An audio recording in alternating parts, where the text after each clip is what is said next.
First thing that we got to talk about is the whole separatist question. There's some, eh, there's there's a little bit of developments that are going on with the separatists and some of the key figures. That's I'm so sorry. That's not who's supposed to be on the screen. That's who's supposed to be on the screen. Because one of the key figures that we need to talk about is a guy named Jeffrey Rath. He's a lawyer, uh, I'm told, and he is one of the spearheads, one of the figureheads of the entire separatist movement.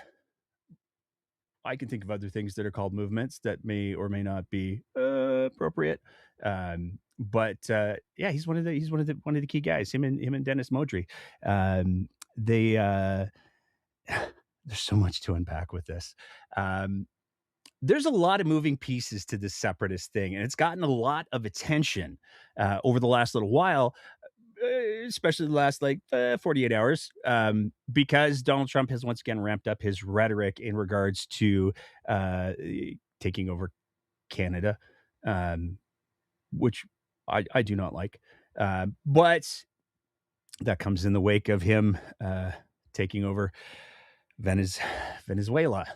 Um, so let's get right into it. First of all, the separatists finally got their petition approved.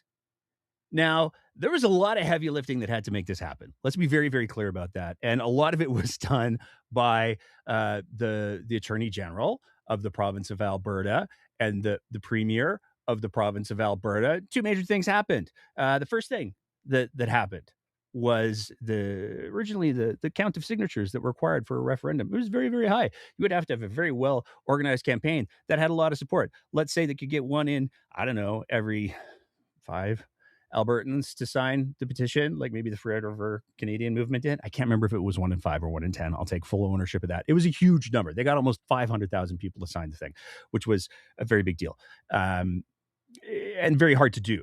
There was a lot of people that stepped up to make sure that the Forever Canadian petition went forward. And there's been developments on that too. Thomas Lukasik originally had said that he wanted the question to be posed in the legislature. And really, that was a clever strategic move if it had panned out, because it would have forced UCP MLAs to um, eh, basically state what their allegiance was in the legislature, where they've sworn oaths to the the the king. So saying I would like to separate from the crown would be dissonant. Um, it's not going to. It looks like it's not going to go that way. It looks like it's going to go to a referendum question. So that's the Forever Canadian piece. But getting back to the separatists, it was a very high bar to reach. So Danielle Smith generously said, "What if I lowered that bar for you by a lot?" And she lowered the number of signatures required to start a petition. And so they put their question forward, and the chief elections officer said, "Whoa, whoa, whoa, whoa, whoa, whoa, whoa, whoa, whoa! I'm not sure that that's a legal question. I don't think that's a legal question. Uh, it violates the charter. So I don't think you're allowed to do that. I'm going to ask a judge." And well, that was before the courts. Uh, Daniel Smith in the UCP said, "Well, what if we just um, change the laws again?" And so they changed the laws again to allow for unconstitutional referendum questions in a non-binding capacity. So in theory, Daniel Smith and the UCP could, if the separatists get their referendum with like 51%, they could say, okay, well, cute result, guys, but we're not going to do anything with it. They could, in theory, do that. But there's so much more to this. And one of the things that we have to talk about is the travel tour that Jeffrey Rath and Dennis Modry are engaging in. So, for anybody who's unfamiliar, with no authority whatsoever, other than appointed to them by the Alberta Prosperity Project, Dennis Modry and Jeffrey Rath have been touring the United States and apparently South America. Gosh, I hope they didn't go to Venezuela. Um, Reading from the article on the screen here, Rath said that he and Dr. Dennis Modry, APP's CEO, APP is Alberta Prosperity Project. There's so many APPs these days. Were in the American capital last Tuesday, meeting with officials of the Department of State that discussed how the U.S. could support Alberta independence. One of the things we'd really like to see is U.S. recognition of Alberta as an independent country immediately upon a successful referendum, Rath said, reiterating what he's told the National Post in recent months. So that's that's fun. And I got to play a clip. I know, so out of character. And this is a bit of an interesting clip because this clip comes compliments of not probably not compliments. It's on our YouTube. It comes compliments of Rachel Parker, David Parker's wife. She started her podcast back up again, and one of the first guests that she had on was none other than uh, Mr. Rath, who had some thoughts about how things could go that he wanted to share. We actually met in a skiff of all things, but that was interesting. But the people that we're meeting with go directly from our meetings to the Oval Office. So that's the level that we're meeting at. We were at it for several hours, going through all of the ways in which the United States government could support Alberta independence when the timing was right. They are very enthusiastic about Alberta becoming an independent country. I mean, the one thing that we all fervently believe and have in common is that the government in Ottawa and the landlocking of Alberta's resources is being done by Ottawa at the behest of the communist Chinese. And the Americans, see it within their national interest, both under the Monroe Doctrine that's been around forever and their new national security strategy to support Alberta independence and freeing the third largest oil field in the world from control by the communist Chinese. I mean, one of the things that we were talking about is that the reason that the Chinese want to keep Alberta oil and gas landlocked is because they don't want Japan and South Korea to have a steady and stable supply of oil and gas coming out of the third largest oil field in the world, right? In terms of why it is that the United States is so supportive of a free and independent Alberta. So we were excited about that. We talked about a West Coast or pipeline being one of the things that Alberta would like to see immediately upon independence. And that would be a pipeline going from Alberta through Idaho, or Montana, Idaho, and either Washington or Oregon to the West Coast to supply that Asian market. And the Americans are very supportive of that. So we were talking to the U.S. government about support for our pensioners and converting, Alberta pensions at par from Canadian dollars to U.S. dollars. Things like that. We're also talking about doing a feasibility study, which we're going to get working on right away, to establish a $500 billion line of credit for the country of Alberta, so that immediately upon a successful referendum result, Alberta could trigger a $500 billion line of credit so that when we negotiate with Ottawa, we'll be negotiating from a position of strength and not from weakness. So, we want to be able to sidestep, what we see the inevitable response from Ottawa will be to Alberta becoming an independent country, which is to try to screw with us as much as they can on the fiscal and monetary side. So, I mean, if we're backed by the full faith and credit of the U.S. Treasury, collateralized with the Alberta oil field, oil and gas resources, we've got no reason not to be able to succeed in our negotiations with Ottawa and successfully removing Alberta from Canada and becoming an independent country.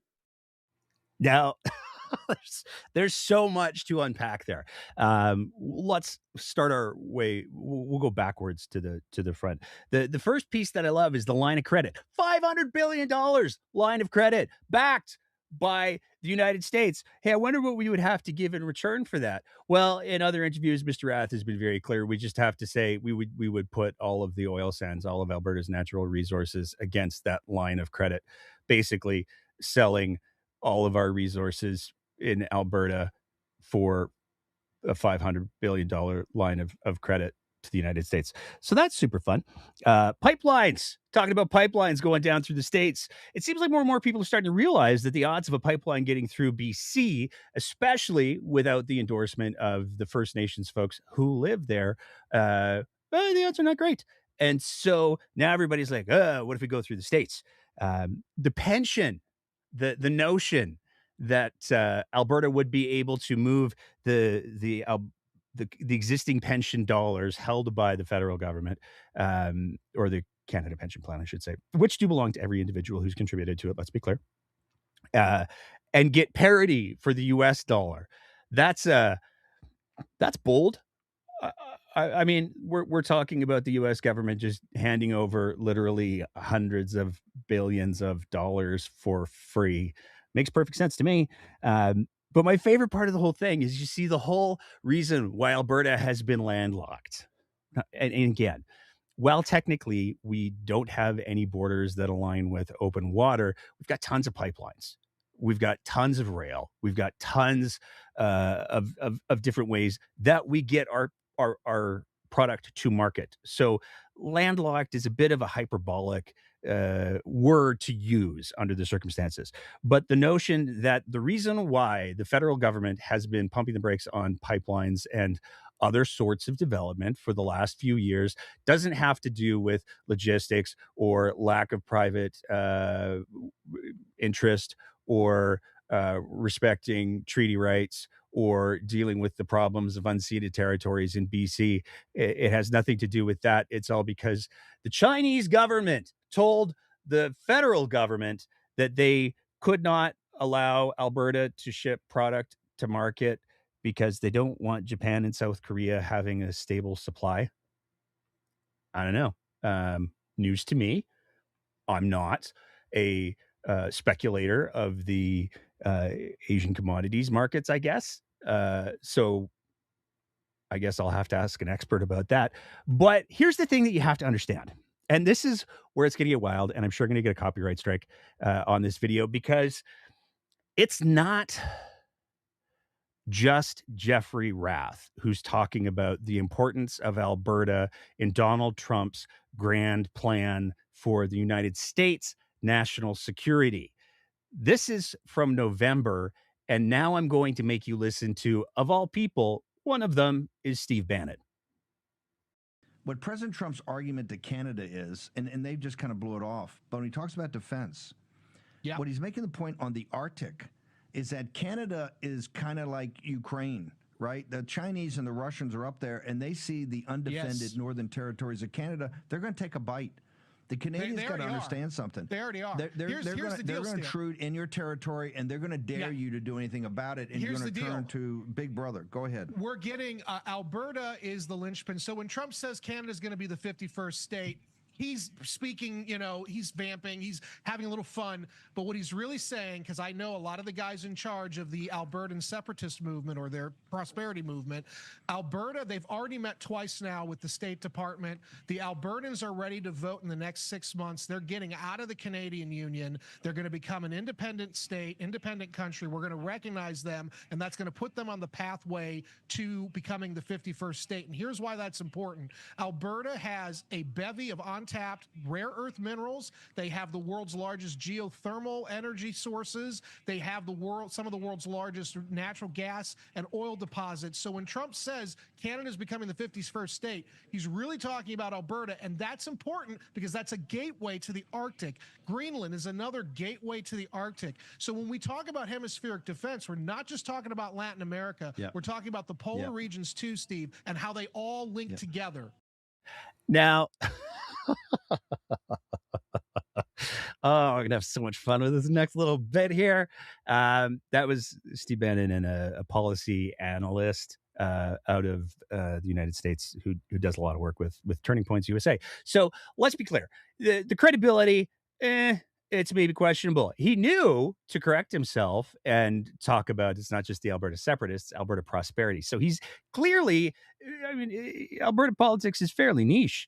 And for him to be talking about the Alberta Prosperity Project and correct himself with the vernacular, this is a guy who's somewhat familiar with what Jeffrey Rath and what Dr. Dennis Modry are trying to pursue. That's important. I don't want to minimize that, but I do have a question about his comments about making sure that the U.S. has access to the Arctic, because like the Ukraine, it's a gateway to the Arctic, and Greenland is a gateway to the Arctic. And the United States, we picture it here in this map of North America. The United States, oh, look at them down there on the bottom there. They're all by themselves. They have no access to the Arctic. Don't you see? If only there was some way that the United States had some territory that was available to them in the Arctic. Wouldn't that be nice? Wouldn't that mean that they wouldn't have to invade Alberta or take over Alberta and then I guess go through the Northwest Territories and Yukon? If only there was a simpler, more direct path for the Americans to have territory. on the Arctic shores. If only. That was fun for me. But all of this is, and this is the part that people should probably be paying attention to. Donald Trump is running a very real narrative, and it is being backed by conservative talking heads in the United States on some of the biggest conservative media networks in the United States about the idea, hey, we'll get Alberta first, and then we'll go from there. And this is really starting to become clear that a lot of the effort that is being put into getting Albertans to sign off on a separation referendum isn't actually, it doesn't have that much to do with making Alberta great again. It has more to do with destabilizing the entire country. Nowhere is that more evident than in the social media of some of the biggest accounts that are pushing this thing. There's one called Alberta Separation, and they're not talking about in this post right here. They're not talking about, hey, Alberta separation is our account. We're all about Alberta separation. We want Alberta to celebrate. No, what they're saying is also Quebec should separate. So at a certain point, all of the people who think that these big pie in the sky promises that are being made to them by people who stand to benefit from them, uh, maybe they should think about, if it sounds too good to be true, maybe just maybe it is. Maybe the pipelines aren't going to spontaneously materialize, especially now that the whole Venezuela thing is the thing. Uh, it's going to take a while for them to ramp up production to what the U.S. would like them to have. And it all depends on how long the U.S. stays in that space, but they've already stayed longer than they did in Panama. So do with that what you will, in regards to the leader stuffs. Um, but it's something that Albertans should be paying attention to, because the notion that the United States is going to match pension dollars at parity to the US dollar is bonkers. The idea that Albertans should use the all of the natural resources of the province to underwrite a $500 billion line of credit is bonkers. But the petition has been issued. And it's important to take a look at some of the things that they have to do. So the signature collection period is January 3rd to May 2nd, 2026. The number of signatures that they need to collect is 177,732, which is only 10% of the total number of votes cast in the 2023 provincial general election. Now, I want to be clear again, real quick, about something.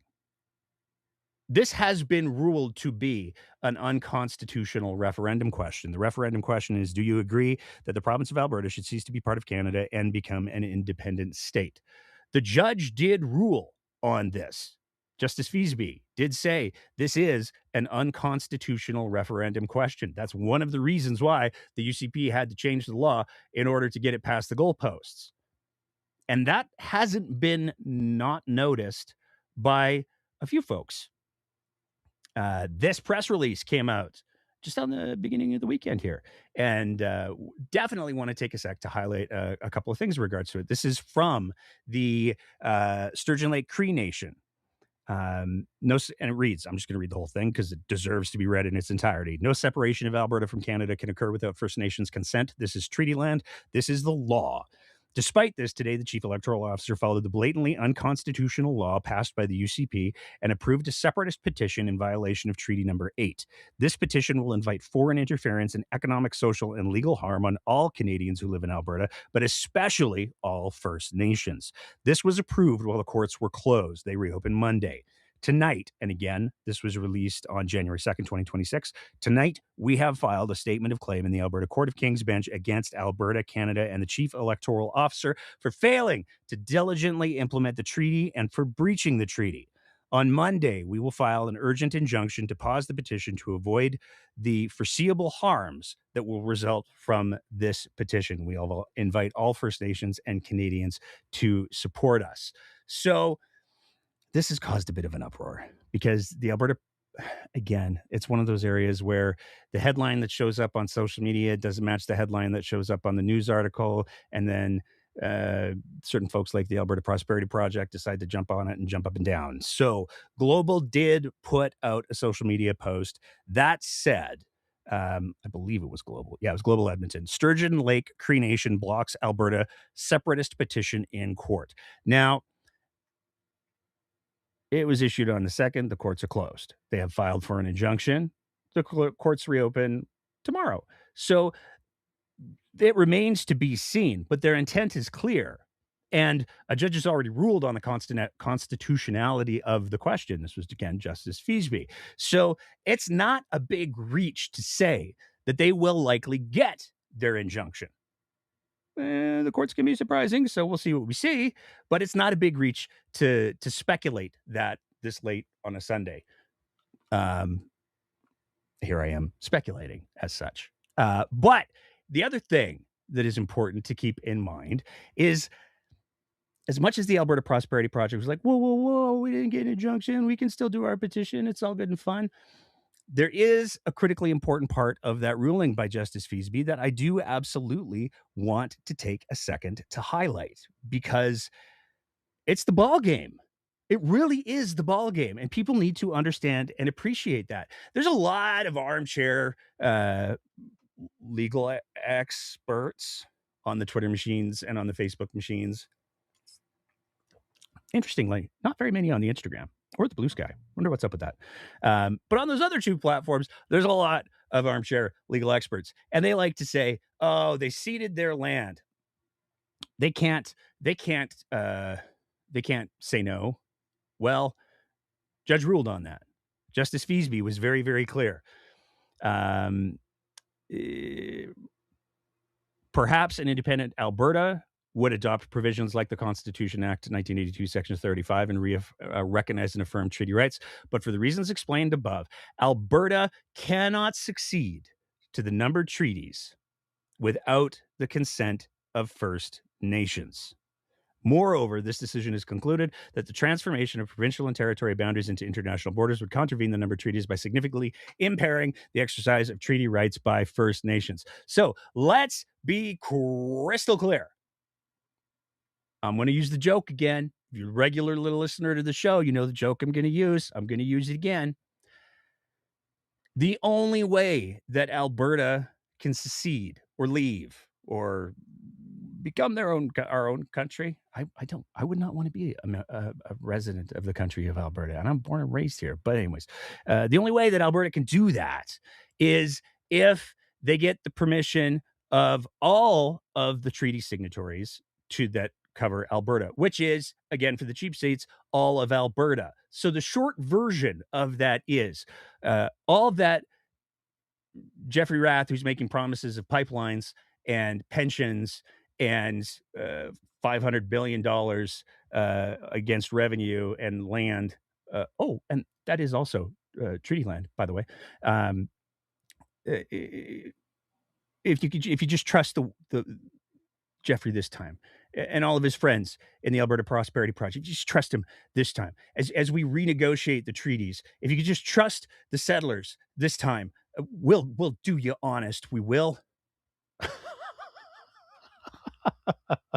It's so dumb. It's so dumb. It's so dumb. And the judges ruled on it. So I don't know what we're talking about here. But at least, at the very, very least, as we're talking about all of these things, Mr. Rath gets to travel and nicely to southern locales during the colder seasons of Alberta, which is, I'm told, something of an Albertan tradition.